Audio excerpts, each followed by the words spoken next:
What children were facing during the pandemic was extraordinarily unique, unprecedented. We've never experienced anything like it before. Not to mention that it's stressful for kids to be in the hospital to begin with, regardless of why they're here, whether they're here for surgery, whether they're here because they've had a devastating diagnosis, whether they're here for a long haul of treatment. All that can be so stressful as it is. And then on top of that, we had the stress of a virus and a pandemic looming over all of us. So that was stressful to everybody.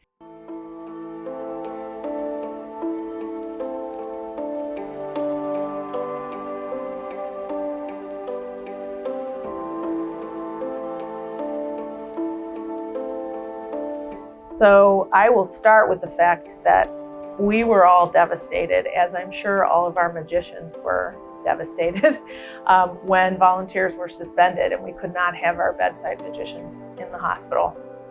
You know, the fact that Open Heart Magic looked to a solution for that challenge and decided to deliver something to the kids in lieu of having a person actually be there at the bedside was brilliant. And not just because it included a magic box with tricks and instructions and the items needed to be able to do those tricks. The thoughtfulness behind the boxes is incredible, and it's one of the things I love about Open Heart Magic. The research and the thoughtfulness that went behind what is inside that box goes beyond bringing magic to the bedside for kids or bringing magic in a box for kids.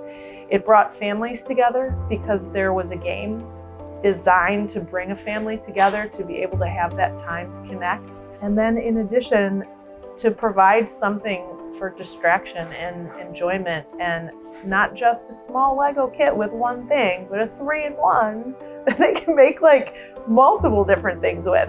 Set up, take down, build again. I mean, it was just incredibly thoughtful and put together so well. And I can't say enough about how impressed I am with that and how much of a difference that has made when the bedside magic wasn't able to happen as much.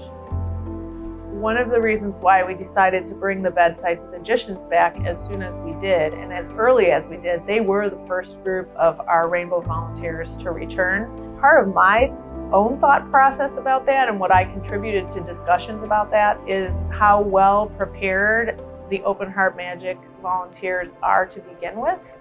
One of the things that impressed me most about the Open Heart Magic organization is how on they are with training, with preparing their volunteers, with really getting volunteers ready, not just to engage with kids appropriately, but to engage with them in a hospital setting, in a medical setting.